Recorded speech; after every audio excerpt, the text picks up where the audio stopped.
समय साराय स्वानुभूतिया प्रकास्ते चित्स्वभावाय भावाय सर्वभावांतर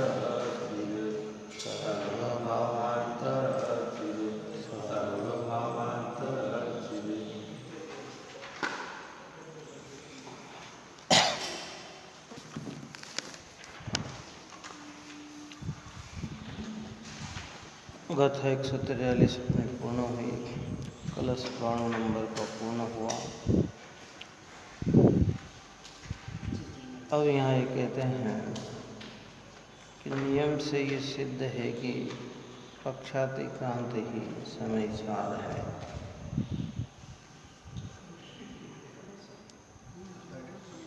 समय का सार जो शुद्धात्मा है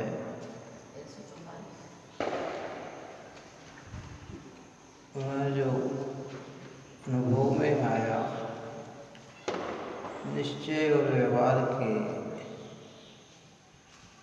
विकल्प का भी परित्याग करते हुए चिन्मात्र चैतन्य का जो अनुभव है वही समय का सार है। 60 शब्दों में, सरल शब्दों में कहें तो शुद्धात्मा अनुभूति ही समय सार है। निर्विकल्प स्वरूप की वेदनता ही समय सार है। उस बात को यहाँ आचार्य भगवंत 144 का काम कहते हैं। देखिए, सम्यक्त सुज्ञान की जिस एक को संज्ञा मिले, नय पक्ष सकल विहीन भाषित वह समय का सार है। वह समय का सार है। सम्यक और सम्यक ज्ञान की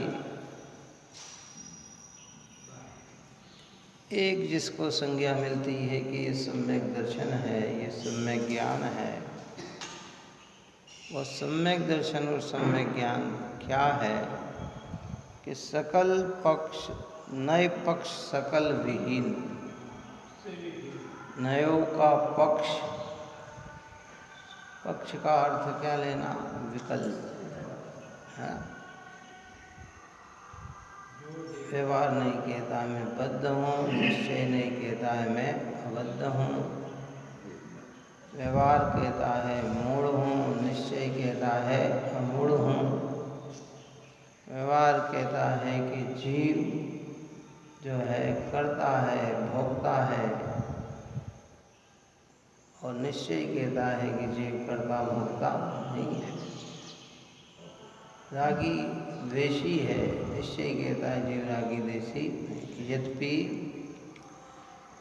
निश्चय का पक्ष, पक्ष मतलब प्रतीति, यथेष्ट है, सत्य है, इतना है ना। ऐसा नहीं कि कोई काल्पनिक कह रहा। नई जो है वो वस्तु को इंगित करती है। व्यवहार नई संयोग भेद प्रभेदों को मुख्य करती है, तो निश्चय नहीं स्वभाव को, अभेदता को, अखंडता को मुख्य करती है। तो वो निश्चय का पक्ष यथेष्ट है, परंतु विकल्प है वह राग का ही अंश है। क्या है? ऐसा नहीं कि कोई काल्पनिक कहा गया हो, वो है कि वो विकल्प से भी परे हो। उसी को सम्यक दर्शन और सम्यक ज्ञान की सुसंज्ञा मिलती है कि ये सम्यक दर्शन और सुज्ञान है। अर्थात जब तक वस्तु की अनुभूति न हो तब तक ज्ञान, सम्यक ज्ञान भी नहीं होता और सम्यक दर्शन भी, वास्तविक सम्यक दर्शन नहीं होता।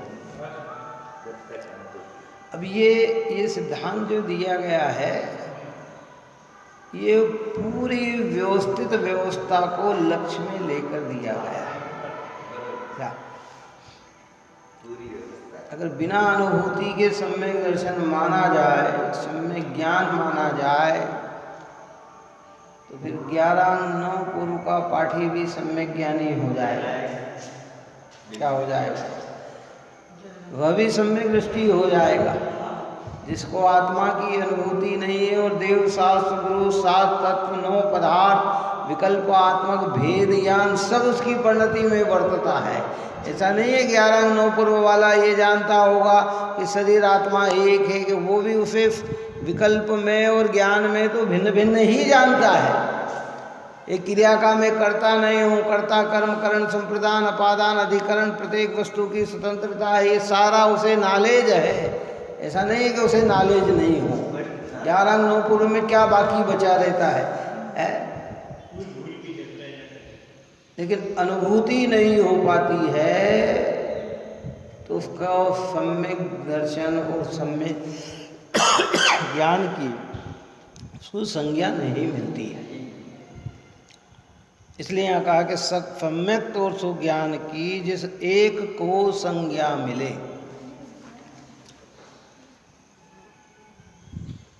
जिसको नाम दिया जाता है कि ये सम्यक दर्शन है, ये सम्यक ज्ञान है, कि नए पक्ष सकल विहीन भाषित वह समय का सार है। सूक्ष्म भूल भी आचार्य भगवंत ने निकाली है।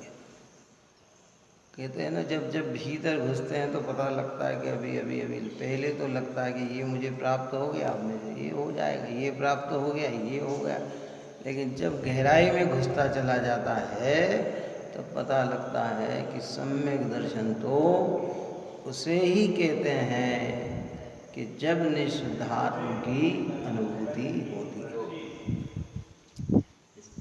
इसलिए आचार्य कुंदकुंद भगवान ने लिखा अपने इसमें कि भाई जीवादि का श्रद्धान ही व्यवहार से सम्यक्त है, पर नियत नय से आत्म का श्रद्धान ही सम्यक्त है।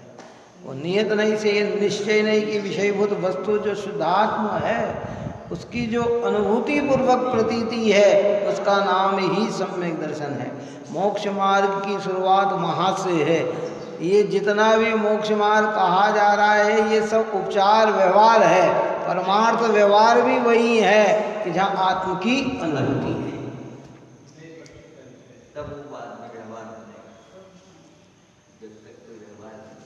डॉक्टरी पढ़ रहा है, डॉक्टर कह रहे हैं, कर रहे हैं, लेकिन वास्तविक डॉक्टर की शुरुआत तो कब होगी कि जब उसको डिग्री मिलेगी, प्रमाण पत्र मिलेगा कि हाँ आज से आप, और उसके लिए फिर प्रैक्टिकल आदि सब करना है।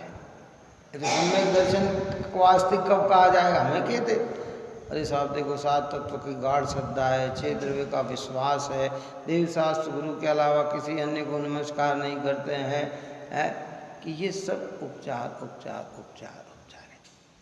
सम्यक दृष्टि के ये होते ही हैं, पर ये होते हैं तो सम्यक तो होता ही है, वो बात यहाँ नहीं कह रहे हैं। यहाँ कह रहे हैं कि जब समस्त नए पक्ष विकल्प भी विकल्प बाधाएं हैं अनुभव के कारण,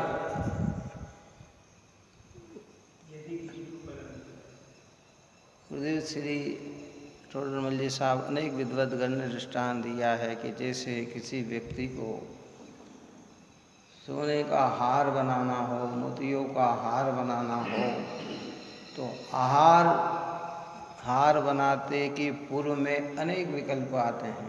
कितने आते हैं? किससे बनाना, कौन अच्छा बनाएगा, सुनार कौन है, गठने वाला कौन है, सोना कहाँ से लाना, मोती कैसे लाना, कहाँ से व्यवस्था करनी, ये सब सब सब सब सब। और जब हार बन के तैयार हो और पहने तो बोलो बार बार ये विकल्प करता है, मैंने उससे बनाया, इससे बनाया, ये करा, कि उसका आनंद लेता है। क्यों? क्या लेता है ना समझ? ये उसकी आनंदता लेता है। हाँ, ऐसे सम्यक दर्शन प्राप्त करने के पूर्व में सारी कि कहाँ मिलेगा कि सच्चे देव शास्त्र गुरु के निकट ही होगा, सात तत्व को समझने से ही होगा, सफल भेद विज्ञान करने से ही होगा, आत्म श्रद्धान जमाने से ही होगा, उसमें कोई दूसरा नहीं है। सारी चीज भीतर में दृष्टि जाएगी और अनुभूति होगी तो फिर ये विकल्प नहीं होगा। फिर क्या होगा? उसका आनंद होगा। क्यों? विकल्पों से भी पार। अब देखो ये बात है, ये चौथे गुण स्थान से इसकी शुरुआत होती है। पंचम में इसकी वृद्धि होती है, छठे में और वृद्धि, सातवें में निर्विकल्पता का साक्षात भाव, और फिर श्रेणी जैसे चढ़ता है वैसी व्यवस्था होती चली जाती।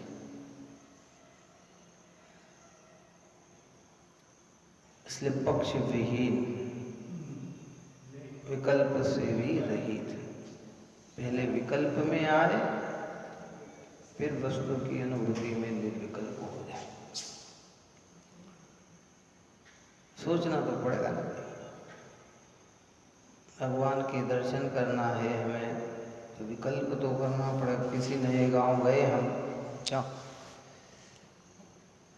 ऐसी जगह गए जब पहली बार जा रहे हों या पूर्व में भी गए हों, एक बार दर्शन करना तो सोचना तो पड़ेगा कि भाई दर्शन कहाँ है, भगवान कहाँ है, वितरागी सर्वज्ञ देव कहाँ है, अरिहंत की ओरिजिनल प्रतिमा कहाँ है। पहले ही सब विकल्प। अब दर्शन कर रहे हैं तो फिर क्या उसका आनंद लेके ये विकल्प करें? क्यों? भगवान के प्रति समर्पितता लाएंगे, ये विकल्प करें कि वो यहाँ था। ये सब पूर्वांग है, पर इन सब विकल्प को तोड़कर दर्शन होते हैं। ऐसे ही ये तत्व विचार चिंतन मनन सब जीव की परिणति में होते हैं, लेकिन अनुभूति इन सब विकल्पों को तोड़कर होते। वास्तविक देखो, इस गाथा में तो इतना सरल कर दिया है आचार्य भगवंत ने कि सम्यक तौर सुज्ञान की जिस एक को संज्ञा मिलेगी। वास्तविक संज्ञा कहाँ मिलती है, नाम कहाँ मिलता है कि ये सम्यक्त है? तो कहते नहीं, पक्ष सकल विहीन भाषित वह समय का सार है। अगर डायरेक्ट शब्दों में कहा जाए तो बिना अनुभूति के सम्यक तो होता ही नहीं।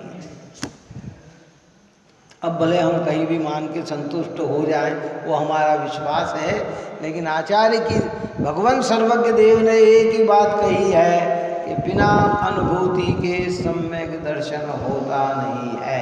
चाहे गृहस्थ जीवन हो चाहे मुनि जीवन हो, सम्यक्त के अनुभूति के बिना सम्यक्त की प्राप्ति होती नहीं है। क्योंकि सम्यक्त में मिथ्यात्व का अभाव होता है। इसको मैंने पहले एक बहुत अच्छा तर्क देके समझाया था कि अगर बिना अनुभूति के सम्यक दर्शन हो जाए तो बोलो क्या हो सकता है? बिना अनुभूति के अगर सम्यक्त की प्राप्ति हो जाए तो क्या हो सकता है?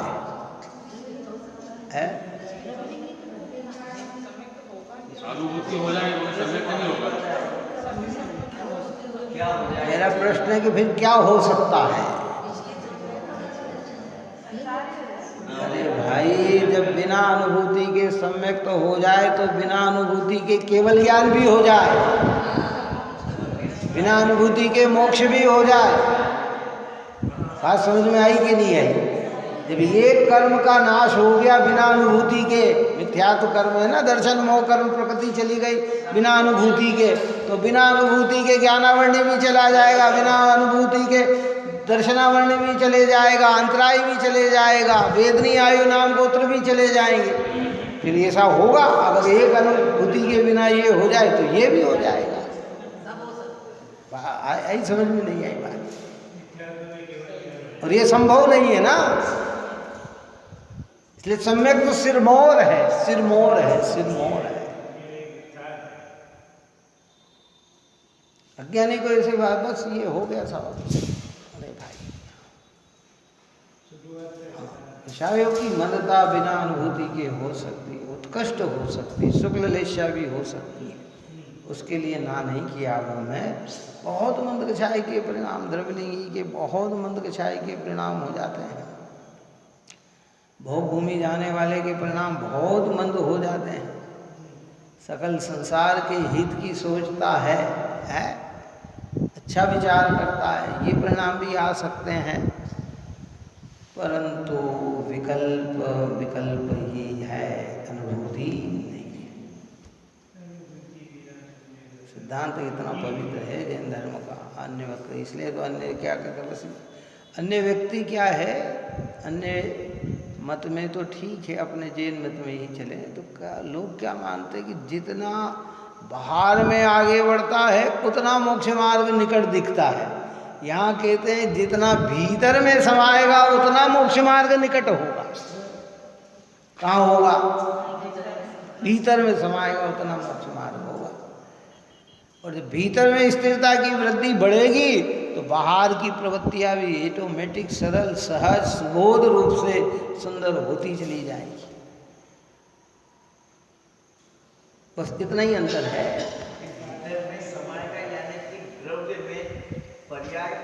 हाँ, स्थिरता वही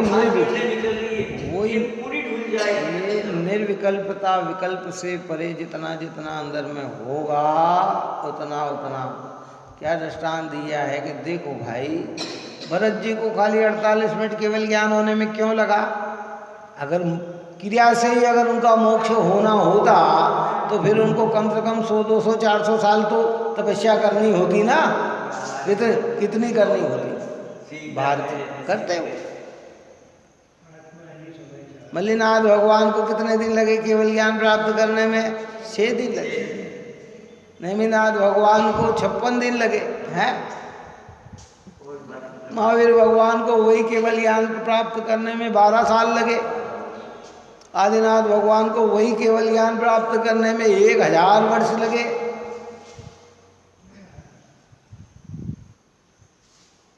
सोचना तो पड़ेगा इन सब बातों। उस दृष्टि से नहीं सोचना कि क्रिया न करना पड़े, ऐसा नहीं। हाँ, स्वरूप की आराधना में क्रियाएं होती है, लेकिन जो आत्मा को लक्ष्य में न लेकर मात्र क्रिया में रखते हैं और अपने को मोक्ष मार्गी कहते हैं, तो यहाँ कहा कि भाई संज्ञा तो उसे मिलती है सम्यक्त की और सुज्ञान की जो सकल नए पक्ष विहीन भाषित के, सकल नए पक्ष के जहाँ नयों का विकल्प भी टूट जाए। अब वो क्या कहना चाहते, जब इतनी भूमिका में आता है ना तो व्यवहार का विकल्प तो टूट गया उसका। किसका?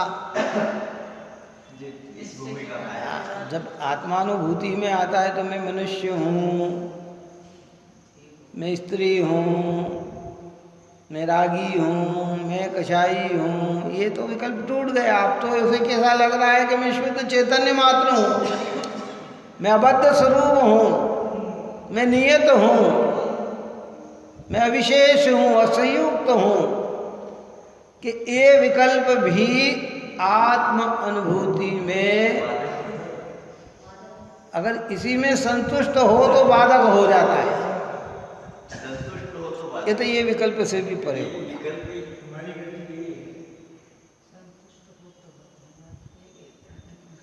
सोचो, आप विचार करो, कुंद आचार्य की भाषा में समझा जाए। हाँ, देखो मूल बात कह रहे हैं। इसमें क्या कहा आचार्य कि अन्य जगह जो सम्यक्त की चर्चा की जाती है वो प्रारंभिक भूमिका है, और ये जो सम्यक्त की बात कही जा रही है मौलिक है। वहाँ तक नहीं आएगा तो यहाँ तक भी नहीं पहुँच पाएगा। कहाँ तक? अगर देव शास्त्र गुरु के श्रद्धान में नहीं आया तो निर्विकल्प स्वरूप की अनुभूति हो जाए, ये संभव नहीं है। तत्व श्रद्धान में नहीं आया तो निर्विकल्प स्वरूप की अनुभूति हो जाए, ये संभव नहीं है। सपर भेद विज्ञान में न आए तो निर्विकल्प स्वरूप की अनुभूति हो जाए, ये संभव नहीं है। तो मार्ग वहाँ से चला लेकिन वहीं तक अटक भी गया और ये नहीं हुआ तो भी कहते हैं ओरिजिनल सम्यक दर्शन और सम्यक ज्ञान की संज्ञा मिलती नहीं है। संज्ञा का अर्थ क्या? अनेक अर्थ संज्ञा के होते हैं। यहाँ संज्ञा का अर्थ है नाम। क्या है संज्ञा का अर्थ? क्या? नाम। सम्यक दर्शन नाम नहीं मिलता, सम्यक ज्ञान का नाम नहीं मिलता। ओरिजिनल सम्यक दर्शन सम्यक ज्ञान का नाम नहीं मिलता। चार संज्ञा यानी इच्छा को भी कहते हैं। हार संज्ञा, मैथुन संज्ञा, भय संज्ञा, परिग्रह संज्ञा है। लेकिन यहाँ संज्ञा का अर्थ क्या है? नाम। क्या है? ये नाम नहीं मिलता। अरे साहब आपने तो हमारे सारे किले किराए पे पानी फेर दिया। हम तो समझते थे इतना करके हमें सम्यक दर्शन हो गया कि भाई यही तो बात मूल है। लाकर क्या बताओ। अपन अब दूसरी दृष्टि से दृष्टांत दे के समझाते हैं। दृष्टांत एक देश होते हैं, महान सिद्ध क्षेत्र अपना सम्यक शिखर। सम्यक शिखर के अंदर अगर पार्श्वनाथ भगवान की टूक के दर्शन न करके आए वहाँ और सब घूम ले, नीचे नीचे सब घूम ले, तो क्या इसकी सम्यक शिखर की यात्रा पूरी हो सकती है? सफल कही जा सकती है? बोलो। हम दर्शन करके आए, नीचे नीचे हमने दर्शन कर लिए और ऊपर चले गंधर की टुक पे दर्शन कर लिए, आसपास की टुकों पे दर्शन कर लिए और ऊपर दर्शन करके नहीं आए, तो क्या वास्तविक यात्रा हो सकती है? व्यवहार में तो कहेंगे नीचे भी, हाँ कहाँ हम मधुबन होके आए, शिखर जी होके आए। क्यों? सरल तो यही है, कहेगा क्यों कहाँ जा रहे हैं? शिखर जी जा रहे हैं। नीचे नीचे के घुम आए, शिखर जी कहेंगे। पर वास्तविकता जब संपूर्णता तो कब कही जाएगी उसको? कि जब वो पूरी एक एक टोक के दर्शन करके आए। यहाँ कह रहे हैं कि भाई ऐसे ही प्रथम चरण में हम देवशास्त्र गुरु के संधान में आए तो कहेंगे कि सम्यक दृष्टि हो गया, पर वास्तविक सम्यक दर्शन तो कब कहलाएगा? कि जब निर्विकल्प स्वरूप की अनुभूति होगी। यही बात समझ में नहीं आई? बोलो, चलो विचार करो इस बात में। अरे नहीं साहब इतने सब दूर तो कर ली कि सब दूर कर, जिसके लिए दर्शन करना था वो तो गए ही नहीं। क्यों? मेन उद्देश्य क्या है? चलो दर्शन करने का सर्वोपरि पार्श्वनाथ टोक, चंदा प्रभु टोक, इस अपेक्षा से ही पूरी बात समझना। मैंने क्या कहा? दृष्टांत एक देश होता है। लोग व्यवहार में तो सब समझेंगे कि अरे भाई हो आए क्या। कई लोग ऐसे भी होते हैं कि साहब इससे पूछा क्यों साहब आप बम्बई गए? हाँ हो क्या, कई बार गए। क्यों? सब जब हम पूना जाते तो बीच में बम्बई पड़ता है। कि वो कोई मतलब नहीं है। बात समझ में आई कि नहीं? कि नहीं साहब एक बार हमें वहाँ जाना था तो हम एरोप्लेन पे गए तो वहाँ से। अरे नहीं, बम्बई का मतलब है कि वहाँ की मुख्य चीज़ें तुमने देखी क्या, उससे परिचित हुए क्या, कि बम्बई में क्या क्या मुख्यता है। ऐसे कह रहे हैं कि आत्म सम्यक दर्शन हुआ तो क्या निर्विकल्प स्वरूप की अनुभूति हुई क्या? पक्ष विहीन हुए क्या? कि नहीं साहब ये तो नहीं हुए, लेकिन देव शास्त्र गुरु का श्रद्धा कि भाई उसको उपचार से कहा गया है, परमार्थ नहीं है। परमार्थ वही सत्य है जो निर्विकल्प। वास्तविक संज्ञा कहाँ मिलेगी? ये अतिशयोक्ति करी आचार्य कुंद देव ने। क्यों? ये अतिशयोक्ति नहीं करी, ये वस्तु स्वरूप बताया है। अतिशयोक्ति तो मतलब क्या कि जो नहीं हो उसको बता देना, उसका नाम है अतिशयोक्ति। क्या कहा? कि जिसमें जो चीज़ नहीं हो और वो चीज़ को बता देना। यहाँ तो उन्होंने वो चीज़ बताई है जो ओरिजिनल है, जो आज तक हम प्राप्त कर पाए नहीं है। और उसके लिए बड़े समाधि मरण में लिखा गया कि भव भव में जिन पूजा की निदान सुपात्र ही दीना। कई बार नव वृद्धि प्राप्त करी, कई बार अनेक अनेक व्रत तप उपवास किए, अनेक कार्य किए, लेकिन सम्यक गुण नहीं चीना, सम्यक गुण की प्राप्ति आज तक नहीं की, अर्थात निर्विकल्प स्वरूप की अनुभूति इस जीव ने आज तक नहीं की।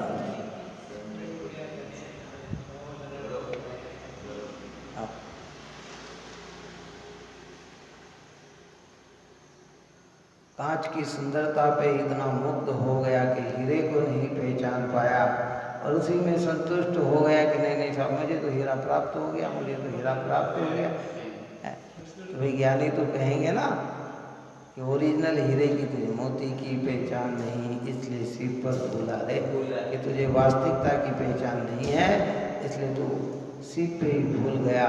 ऐसे कह रहे हैं, निर्विकल्प स्वरूप की अनुभूति नहीं हुई तो विकल्पों को ही सम्यक दर्शन मानकर रुक गया, या उनसे भी परे होने की बात की।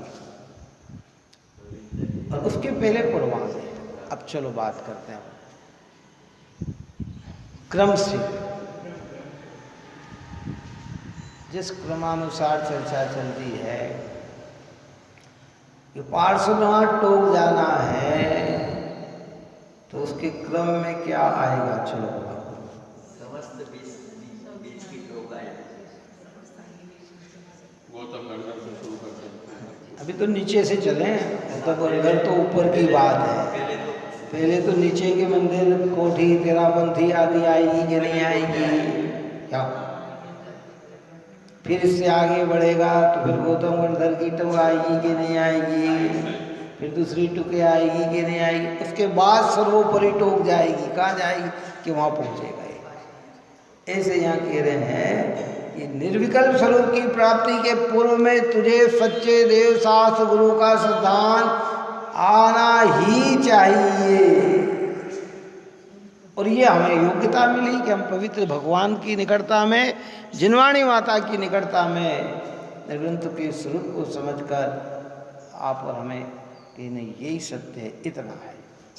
फिर इनकी वाणी में जो तत्व आ रहे हैं उन 7 तत्वों का विश्वास कि हाँ द्रव्य 6 ही होते हैं, तत्व 7 ही होते हैं, पदार्थ 9 ही होते हैं, पंचास्तिकाएँ 5 ही होते हैं, न एक कम होता है न एक आधा ज़्यादा होता है। और ये तत्व, ये द्रव्य अनादि अनंत है, इनको किसी ने बनाया नहीं है, बने बनाए स्वनिर्मित हैं, ये विश्वास जमा। अब इन तत्वों को समझकर इसमें मेरा स्व क्या है, पर क्या है। एक चैतन्य मात्र मैं हूँ और बाकी सब पर है। ये शरीर, ये इंद्रिया, ये मन, ये वाणी, कर्म, ये नो कर्म, ये बाह्य पदार्थ, और अंदर में चले गए तो राग देश काम क्रोध आदि भी ये आत्मा से भिन्न है, आत्ममय नहीं है। ऐसा भेद विज्ञान भी विकल्पात्मक हुआ। अब कमी खाली एक की रह गई है। वो बात यहाँ कह रहे हैं, वो बात यहाँ कह रहे हैं। हम अकेले में बैठते हैं ना, या भगवान के सामने बैठते हैं, कोई भी मेरा नहीं, मैं तो एक शुद्ध चैतन्य मात्र, क्या एकमात्र हूँ।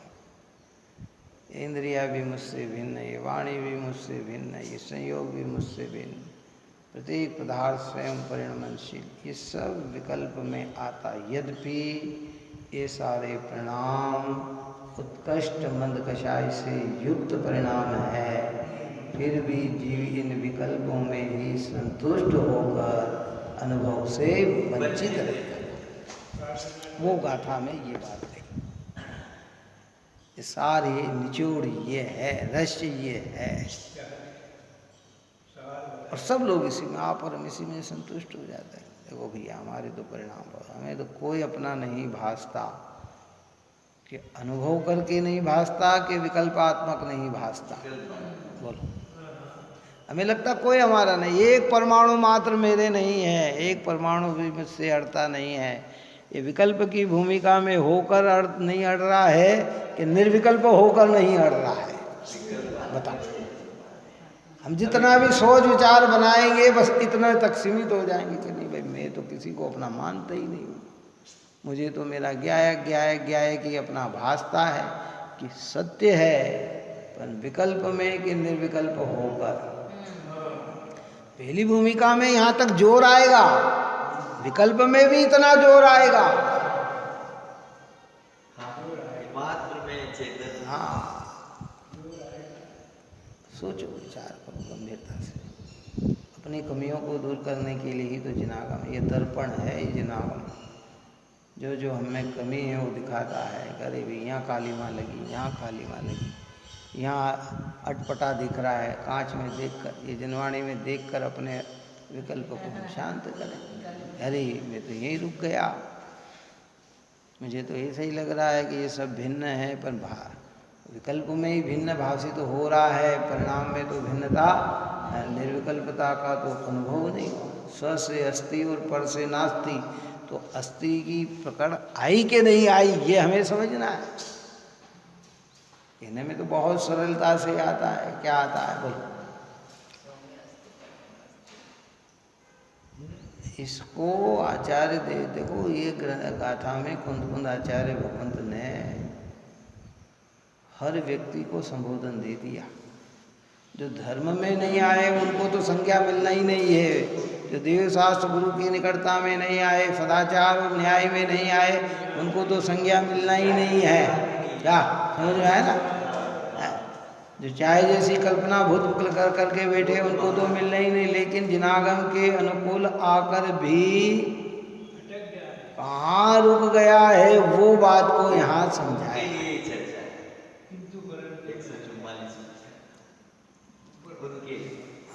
सब तरह से मतलब आप और हमारे हृदय में एक ये टीस बनी रहनी चाहिए कि जब तक अनुभूति नहीं होगी मोक्ष का मार्ग खुलने वाला नहीं है। अब इसके लिए हम कितना प्रयत्न करते हैं इसका हमें विचार करना चाहिए, क्योंकि ये सब अपूर्व नहीं है। जो हम आप कर रहे हैं ये अपूर्व नहीं है, ये पूर्व में कर चुके हैं। आते ही समझ में कि नहीं साहब पहली बार कर रहे हैं कि नहीं भाई।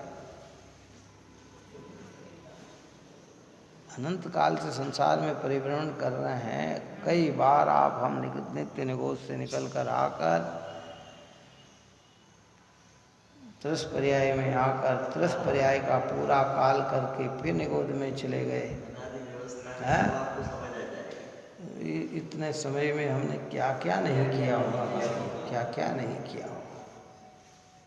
नहीं किया तो अनुभूति नहीं की।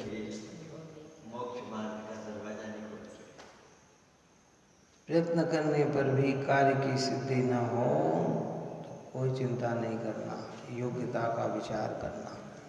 लेकिन प्रयत्न ही न करे तो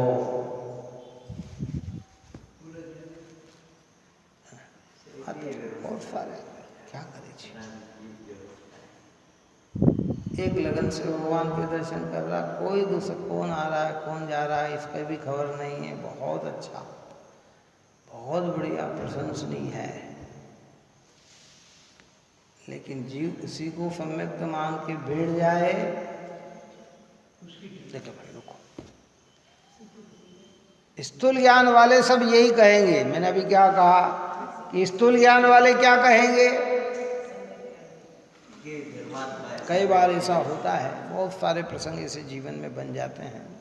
महिला जीवन के अंदर कर्म की उदयता की विचित्रता में कि यात्रा का ट्रिप निकला,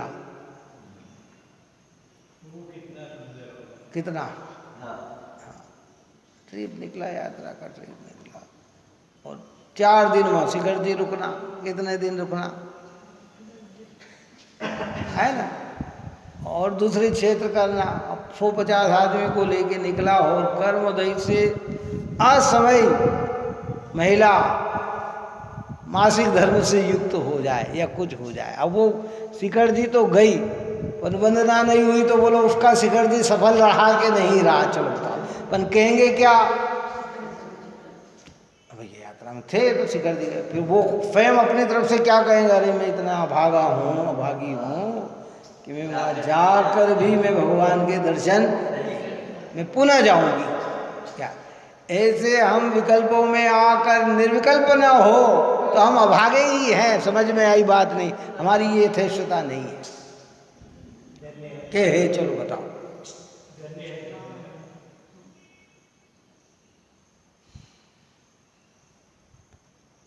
ये आंखें खोली यहीं से। इसलिए दुनिया सारी बनावटी में लगी हुई है और आचार्य कुंद कुंद भगवंत ने ओरिजिनलता ला के रखी है हमारे सामने। कंपाउंडर को डॉक्टर कह दो तो बहुत प्रसन्न हो जाता है, खुशी खुशी हो जाता है। ऐसा लगता है कि अरे अरे अरे मानो मुझे, लेकिन क्या वास्तविकता में तू है क्या? हमारी इन क्रिया को सम्यक कह दिया गया, हम प्रसन्न हो जाते हैं, मान लेते कि अरे अरे हम तो सम्यक दृष्टि हो गए, पर क्या वास्तविकता में है क्या?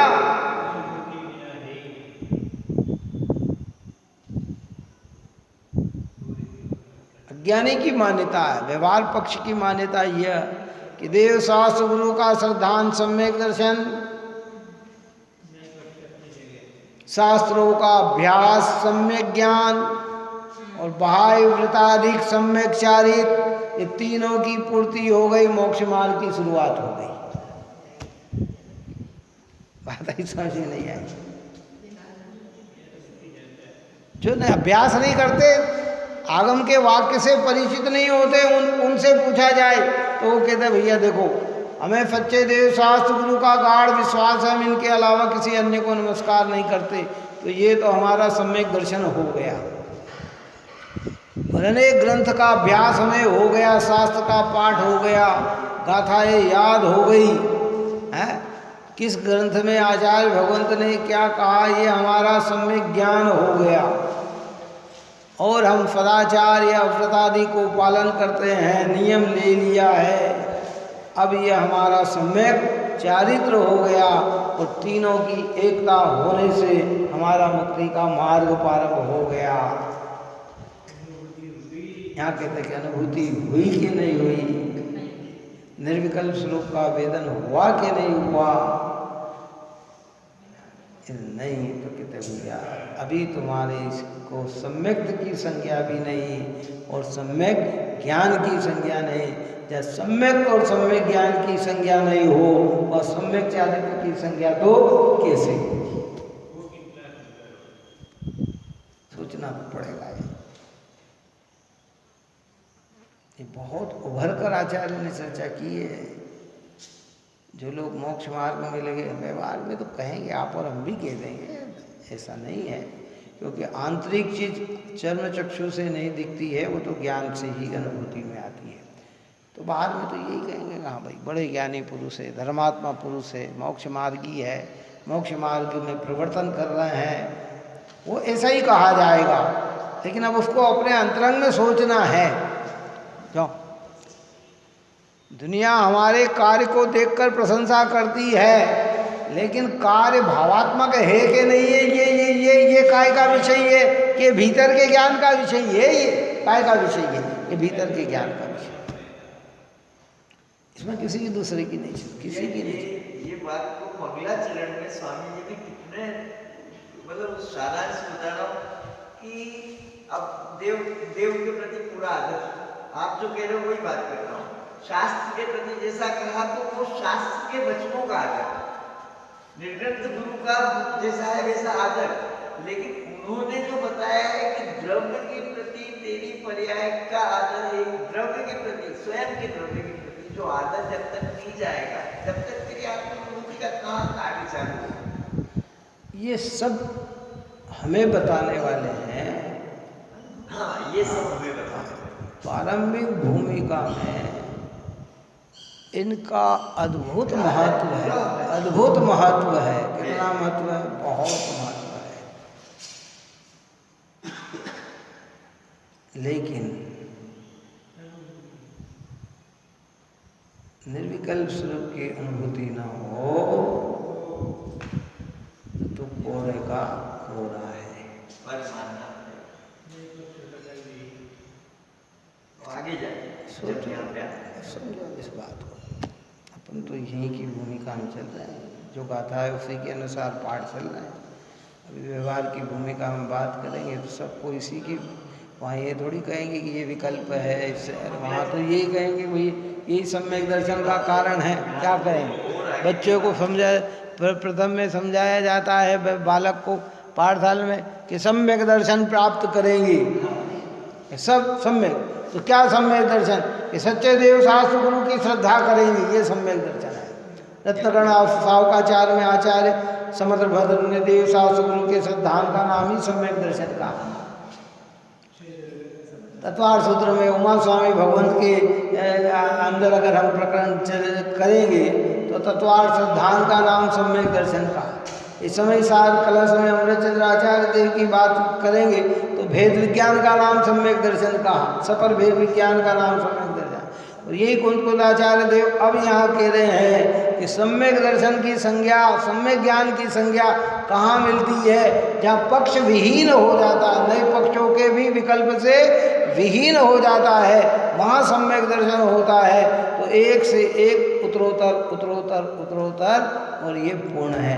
यहाँ आने के बाद नियम से सम्यक दर्शन होता ही है, भी नहीं है, होता ही है।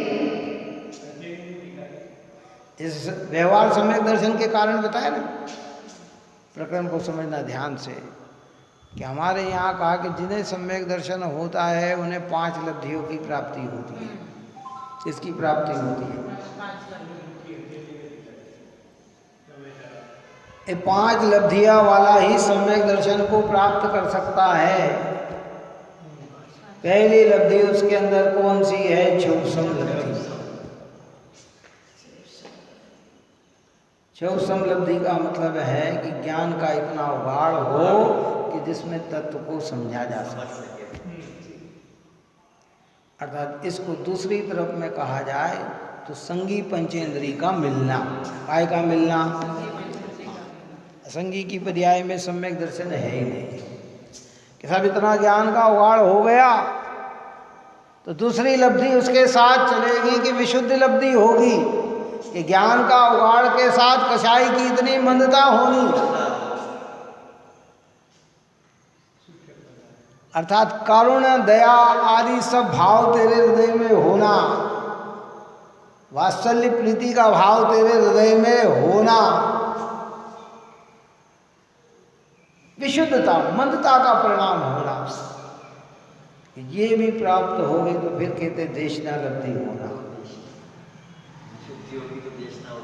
देशना अर्थात सर्वज्ञ की बात, निर्ग्रंथों की बात का उपदेश तुझे मिलना करे। तू चैतन्य ज्ञान और आनंद का स्वामी है, जीव है, कोई तेरा नहीं है। जगत के सारे पदार्थ क्षणिक मात्र हैं, क्षण मात्र में बदल जाने वाले हैं और तू नित्य स्वभावी है। ऐसी देशना का मिलना और मिलकर फिर प्रायोग्य आना, ये सत्य लगकर अपनी अनादिकालीन अज्ञानता में जो समय हमारा व्यर्थ का गम गया है उसके प्रति खेदित होना। क्यों? इसके समझे बिना मैंने आज तक का सारा समय गंवा दिया। अब जीव प्रायोग्य तक भी पहुंच जाए और मूल चीज प्राप्त न करे तो सम्यक की आराधना नहीं है। इसलिए शास्त्र में लिखा है कि 4 लब्धि की प्राप्ति तो इस जीव ने अनेक बार करी, लेकिन करण लब्धि की प्राप्ति इसको आज तक नहीं की। उस करण लब्धि को यहाँ आचार्य भगवंत ने कुंद देव ने यहाँ निर्विकल्प आत्मस्वरूप की अनुभूति कही। क्या कही? अगकरण है, अपूर्व करण, अनप्रतिकरण। करण मतलब परिणाम। ऐसा अपूर्व करण, ऐसे परिणाम जो आज तक इस जीव की परिणति में आए नहीं। इन सम्यक की प्राप्ति के लिए वो परिणाम चाहिए जो आज तक नहीं आए, और उसका इतना सूक्ष्म वर्णन है कि जो आप और हम अभी वाणी में समझ नहीं पाते हैं, वो आगम के अनुसार जो है। अब इस तुलता में समझना तो बस यही कि पक्ष विहीन होकर निर्विकल्प स्वरूप का अनुभव कर ले, वहाँ सम्यक दर्शन की शुरुआत।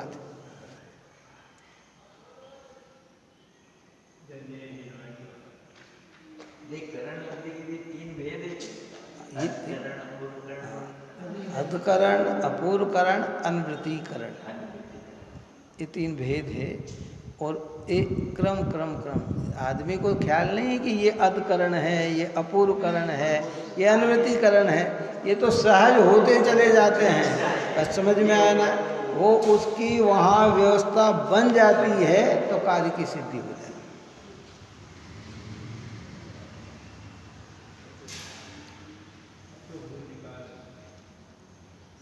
समझने की बात है भाई। मतलब क्या हो गया, जितना भी भार था वो आचार्य भगवंत ने उतार दिया। मैं तो सम्यक दृष्टि हो गया, मैं ये हो गया, मैं वो हो गया, कि सब उतार के रख दो भैया नीचे। हाँ, ये कर्तव्य की आखिरी बाधा करता है। इसलिए अब मैं कई बार कहता हूँ कि हमें सम्यक दृष्टि कहलाना नहीं है, होना है। और होने के लिए ये चाहिए, वास्तविकता में ये चाहिए। क्यों होता ना, कई लोग ऐसे हैं, आज भी वर्तमान में ऐसे लोग हैं कि जिनको सेठ की संज्ञा मिली हुई है और पास में पैसा नहीं है। समझ में आए तो वो भीतर से अपनी कमजोरी समझ रहे हैं कि दुनिया मुझे सेठ कह रही है लेकिन मैं सेठ नहीं हूँ। पर संज्ञा क्या मिल रही है बाहर में, अरे सेठ साहब, अरे सेठ साहब, अरे सेठ साहब, अरे सेठ साहब, जो भी, अरे वो सेठ, वो सेठ, और भीतर में नहीं है। ऐसे यहाँ कह रहे हैं कि जब तक अनुभूति न हो संज्ञा काय की मिलेगी, सेठ की यानी सम्यक दृष्टि की। तो तुम्हें समझना है कि तुम सम्यक दृष्टि होगे नहीं। हाँ। और उलझ गए तो तकलीफ में आ जाओगे। तकलीफ में आने का मतलब क्या है कि भाई वही संसार में ढूंढना चालू, पहले भी रही और आज भी रही। क्या इस प्रकार की चर्चाएं की, आगे इसकी टीका और करेंगे। ये तो कहा ना कि अब अंतिम चरण है, 144 गाथा कर्ता कर्माधिकार की अंतिम गाथा। इसके बाद अपना पुण्य पाप अधिकार प्रारंभ होगा। तो भैया कौन सी गाथा से चले अपन? 69 नंबर की गाथा से अपन चले। 69 नंबर की गाथा से कर्ता कर्म अधिकार प्रारंभ हुआ तो 144 गाथा में अपना कर्ता कर्म अधिकार पूर्ण होगा। 76 गाथाएं आचार्य भगवंत ने हमारी उस भ्रांति को तोड़ने के लिए कही है जो अनादि से टूट पाई नहीं है। अब प्रयत्न करें कि हमारी भ्रांति टूट जाए और हमें सम्यक दर्शन की प्राप्ति हो। यही मंगल भावना। सहिजानंदे शुद्ध स्वरूपी अविनाशी आत्मस्वरूप, सहिजानंदे शुद्ध स्वरूपी अविनाशी आत्मस्वरूप, सहिजानंदे शुद्ध स्वरूपी अविनाशी आत्मस्वरूप, निज में बताई यह अनंत उपकार है, उसके लिए जिनवाणी माँ को वंदना शतबार है, वंदना शतबार।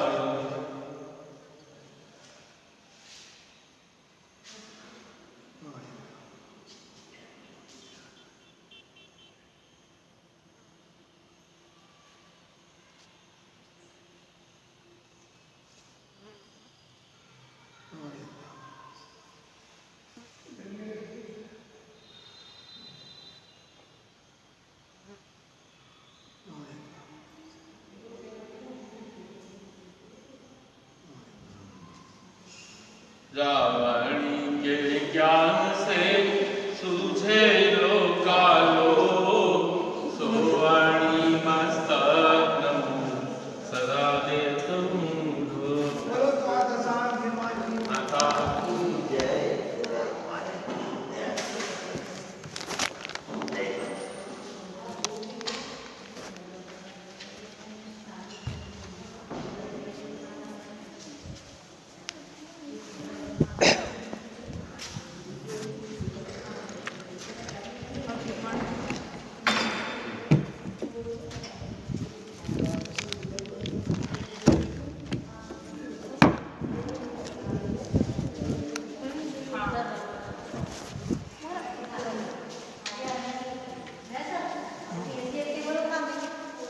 हैं।